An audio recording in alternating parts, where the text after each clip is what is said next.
Hello दोस्तों, मैं अमित कुमार सिंह आपका अमित सिविल सर्विसेज एकेडमी में एक बार फिर से स्वागत करता हूं। दोस्तों, चैनल पर बहुत सारे वीडियो अपलोड हुए हैं। अब मुझे आशा है कि आपको वीडियो पसंद आ रहे होंगे। दोस्तों चैनल पर जो भी वीडियो अपलोडेड हैं वो बीपीएससी 67 बीपीएससी के लिए बहुत ही इंपॉर्टेंट वीडियो है।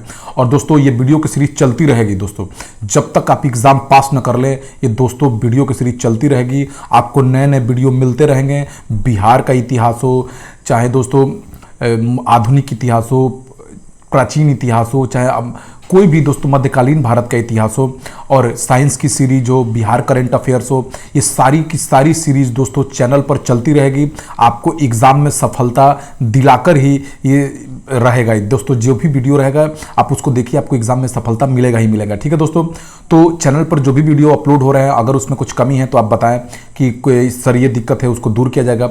और दोस्तों बहुत ही इंपॉर्टेंट वीडियो मैं डालता हूं जो आपकी एग्जाम के लिए बहुत ही इंपॉर्टेंट है। दोस्तों चुनिंदा क्वेश्चन डाले जाते हैं तो और उसका डिटेल्ड एक्सप्लेनेशन भी दिया जाता है जो आपके एग्जाम के लिए बहुत ही महत्वपूर्ण रहेगा।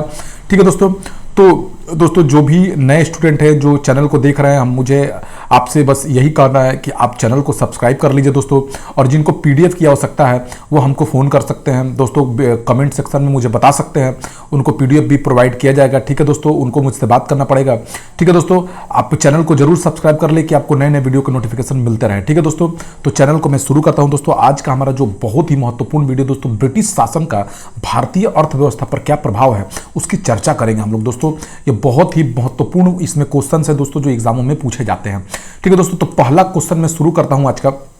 दोस्तों देखिए, शब्द इंपीरियल प्रेफरेंस का प्रयोग किया जाता था। देखिए दोस्तों, जब ब्रिटिश जो शासन है, जो ब्रिटिश अंग्रेज जो भारत पर राज किए, तो दोस्तों इन्होंने भारत का बहुत शोषण किया। दोस्तों भारत में बहुत सारी धन के साधन थे, भारत के जितने भी धन थे इन्होंने उसको दोहन कर कर वो विदेश ले गए। दोस्तों देखिए, तो उसी कड़ी में दोस्तों एक इंपीरियल प्रेफरेंस का मतलब क्या है दोस्तों मैं आपको बता देता हूं। देखिए दोस्तों, अंग्रेज जो है, जब कोई चीज़, दो चीज़ें होती है दोस्तों, एक होता है आयात और एक क्या होता है दोस्तों, निर्यात। जब मान लीजिए भारत हमारा देश थे, भारत जब किसी देश से किसी वस्तु को लेता है, अपने यहाँ खरीदता है तो उसको आयात बोलते हैं। और अपनी वस्तु, भारत जो अपनी द्वारा बनाई वस्तुओं को जब बाहर बेचता है तो उसको निर्यात कहा जाता है। तो आयात से दोस्तों, जब हम आयात कर रहे हैं तो वास्तविक बात है दोस्तों, हमारा पैसा खर्च हो रहा है, और निर्यात कर रहे हैं तो हमको पैसा मिल रहा है।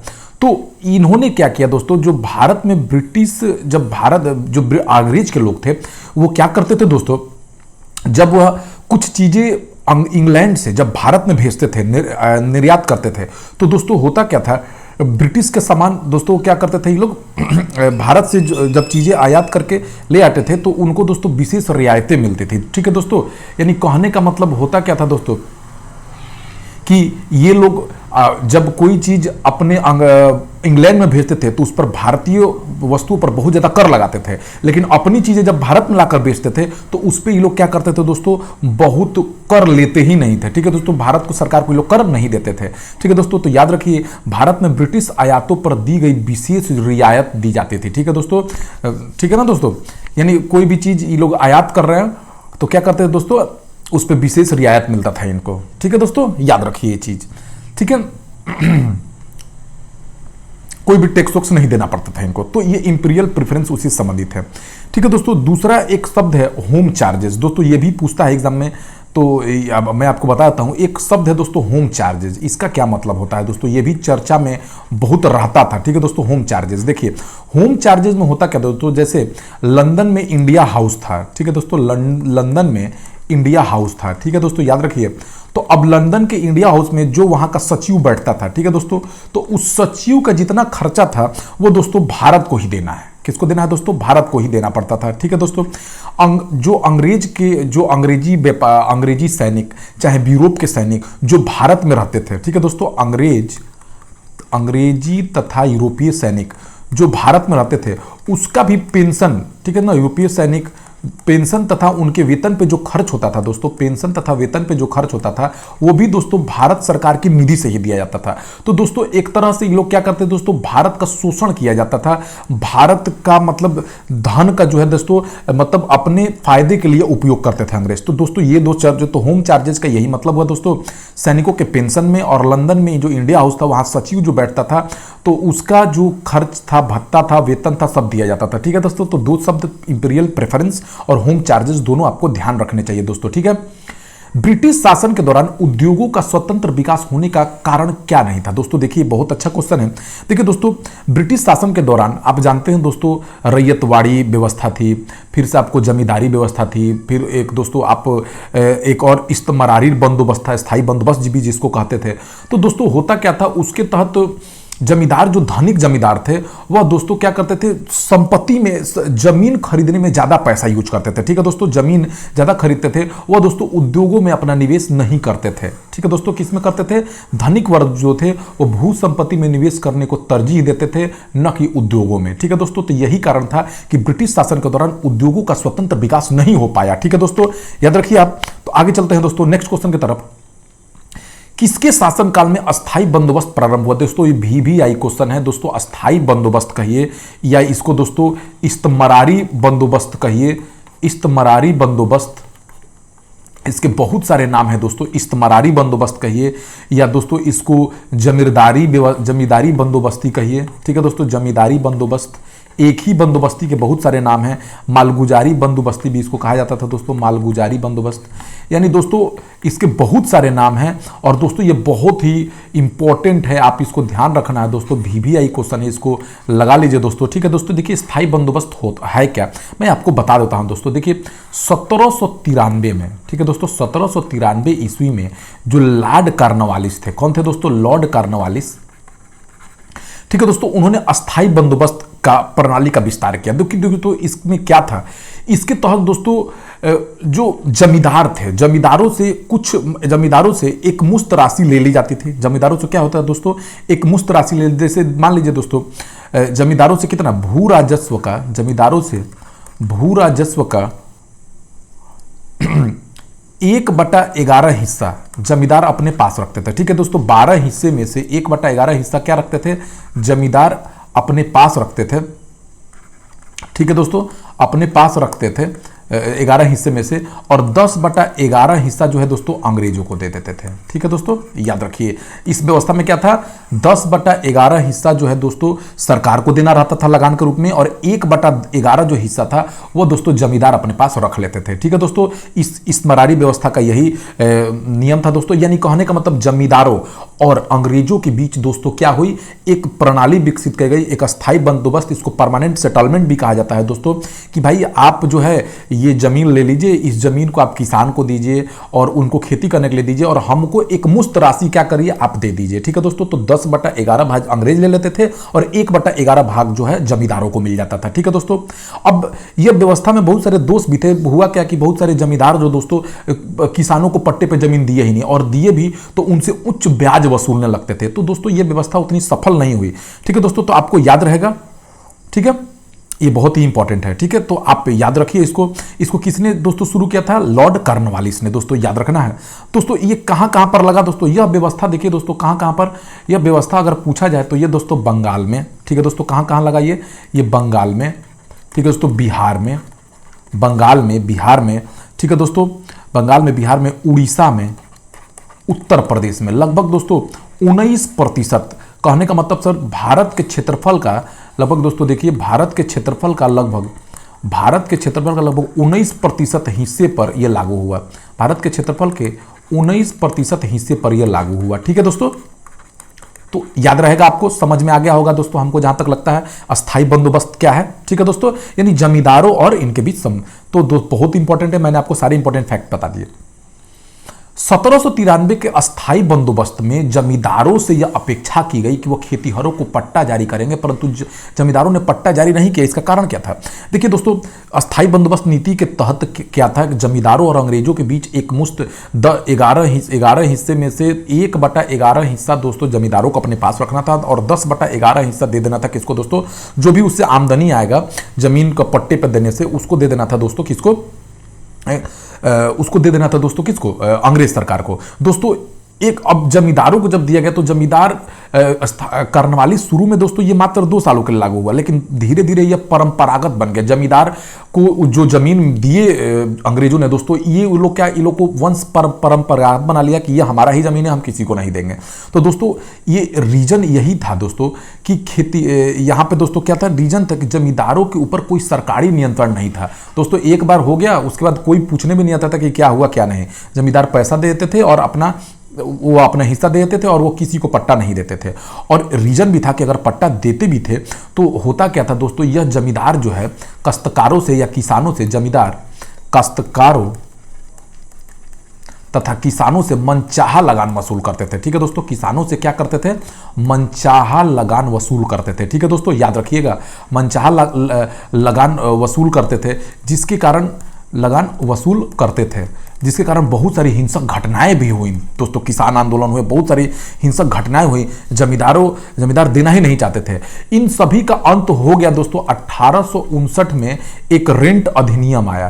क्या आया दोस्तों, रेंट अधिनियम आया। ठीक है दोस्तों, किराएदारी प्रणाली आई। इसके तहत एक प्रणाली विकसित की गई कि मतलब कि कितना पैसा देकर रेंट पे जमीन दिया जा सकेगा किसानों को जमींदार द्वारा। ठीक है दोस्तों, रेंट अधिनियम के द्वारा इसका क्या हुआ, अंत हुआ इस चीजों का। बिहार में परमानेंट सेटलमेंट लागू करने का कारण क्या था? देखिए दोस्तों, बिहार में परमानेंट सेटलमेंट लागू करने, शुरुआत में देखिए दोस्तों, मैं आपको बताता हूं, 22 मार्च 1793 को परमानेंट सेटलमेंट लागू हुआ। 22 मार्च 1793 में क्या हुआ दोस्तों, परमानेंट सेटलमेंट यानी अस्थायी बंदोबस्त नीति लागू हुई। अब दोस्तों हुआ क्या, इस व्यवस्था को बिहार में लागू करने का कारण यह था कि जमींदारों के लिए जमीन पर वंश परंपरागत अधिकार दे दिया गया। ठीक है दोस्तों, क्या किया गया, वंश परंपरागत अधिकार दे दिया गया। और उनको सिर्फ देना क्या था, जमींदारों को एक मुश्त राशि देनी थी दोस्तों, एक मुश्त राशि, सॉरी दोस्तों, एक मुश्त राशि नहीं दोस्तों, उनको क्या देना था,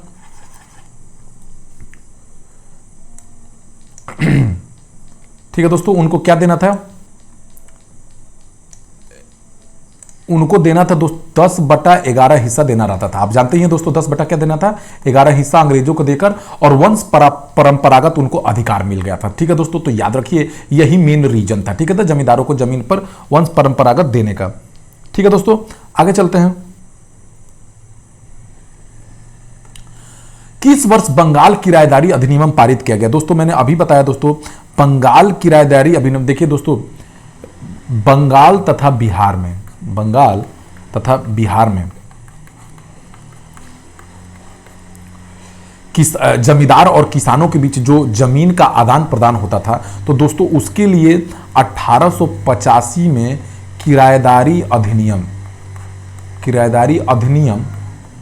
दोस्तों क्या हुआ, किराएदारी अधिनियम 1885 में क्या हो गया दोस्तों, लागू हो गया। ठीक है, किराया अधिनियम बंगाल में लागू हुआ।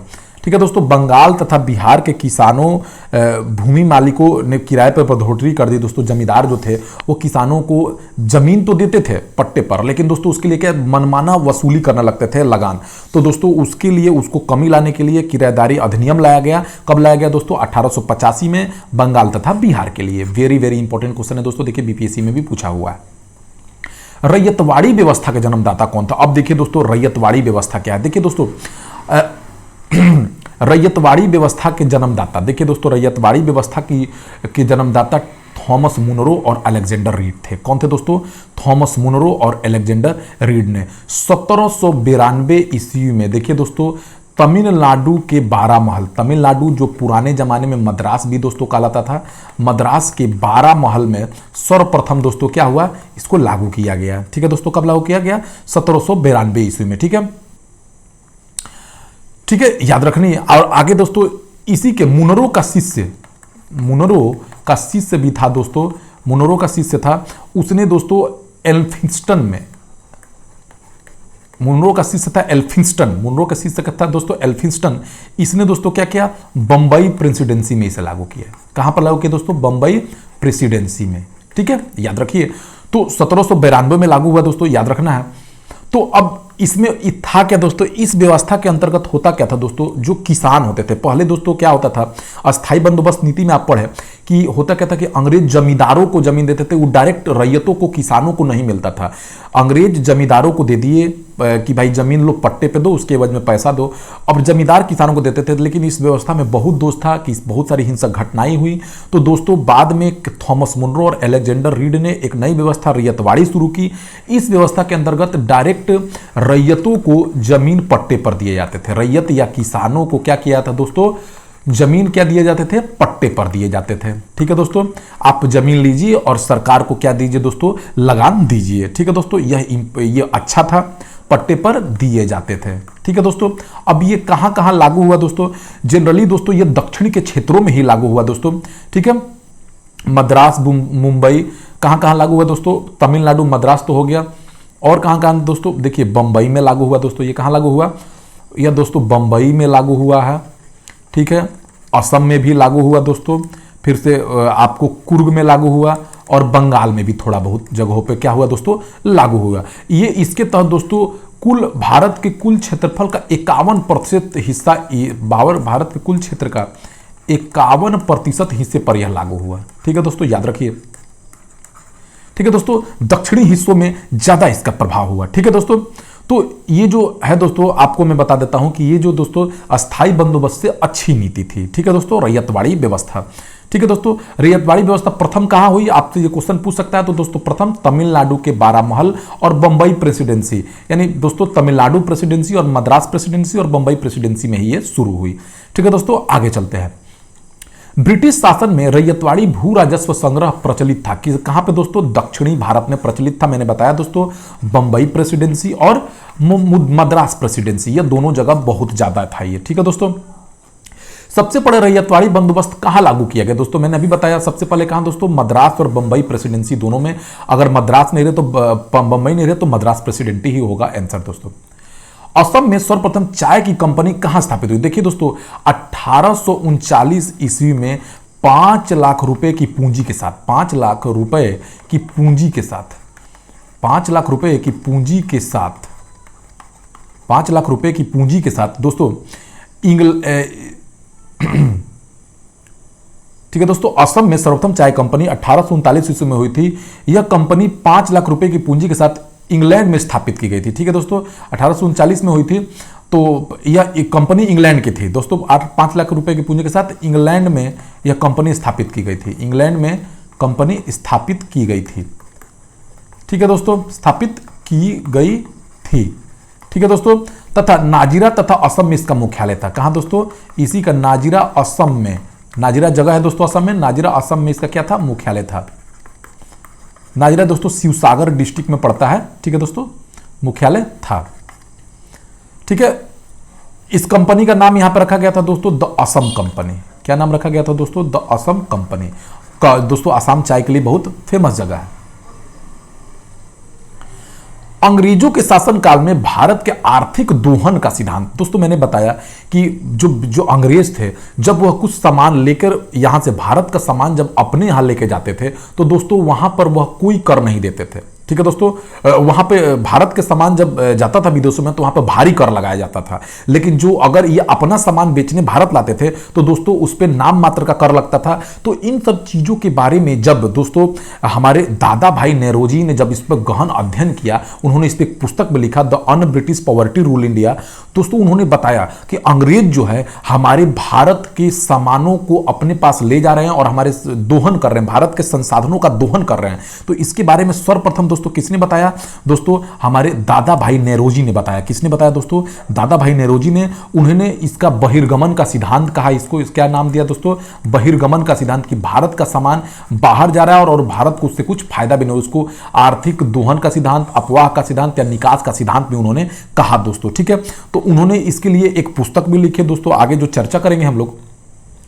इनमें से कौन दादा भाई नेरोजी के अपवाह सिद्धांत का उत्सारण सिद्धांत पर विश्वास नहीं करता था। दोस्तों एक भक्त थे दोस्तों, कहने का मतलब एक सर सैयद अहमद खां थे, ऑप्शन में नहीं है दोस्तों, सर सैयद अहमद खां अंग्रेज भक्त थे। ये देशद्रोही इनको माना जाएगा दोस्तों।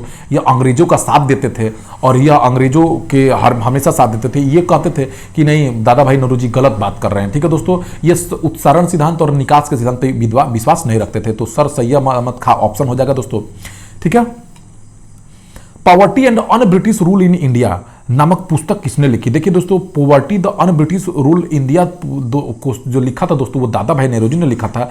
उन्होंने दोस्तों उन्होंने इसमें बताया था कि कैसे अंग्रेज भारत के संसाधनों का दोहन कर रहे हैं और उन संसाधनों के द्वारा वो अपने देश को अमीर बना रहे हैं और भारत को क्या कर रहे हैं दोस्तों, गरीब बना रहे हैं। ठीक है, उन्होंने इस पुस्तक में बताया दोस्तों। ठीक है, दादा भाई नौरोजी कब से कब उनका रहा दोस्तों? 1825 से 1917 तक वो रहे दोस्तों। ठीक है, ये दोस्तों 1892 में ब्रिटिश संसद में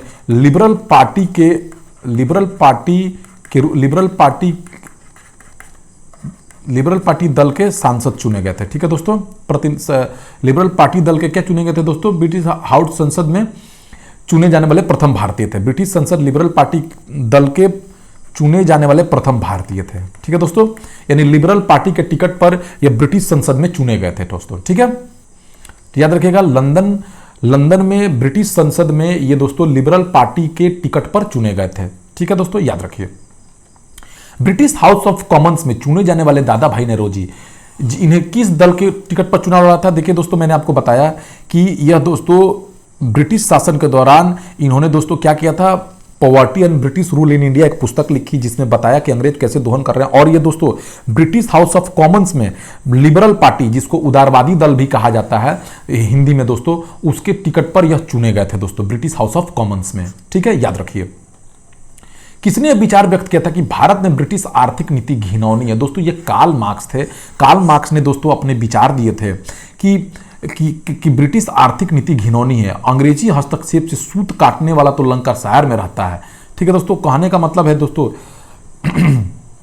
इन्होंने बताया कि अंग्रेज जो है यहाँ के संसाधनों का दोहन कर अपने देश को तो अमीर बना रहे हैं, लेकिन इसको क्या कर रहे हैं दोस्तों, गरीब बना रहे हैं। इनके विचार थे। ठीक है दोस्तों, कार्ल मार्क्स का विचार था कि इनकी आर्थिक नीति क्या है, घिनौनी है। दक्षिण भारत में सिंचाई व्यवस्था का अग्रदूत किसे माना जाता है? देखिए दोस्तों, दक्षिण भारत में सिंचाई व्यवस्था का अग्रदूत सर आर्थर कॉटन को माना जाता है दोस्तों। इन्होंने दोस्तों बहुत सारे नहरों का निर्माण करवाया था, नहरों तथा तालाबों का निर्माण करवाया था। नहरों तथा तालाबों का क्या कहता था दोस्तों, निर्माण कराया था।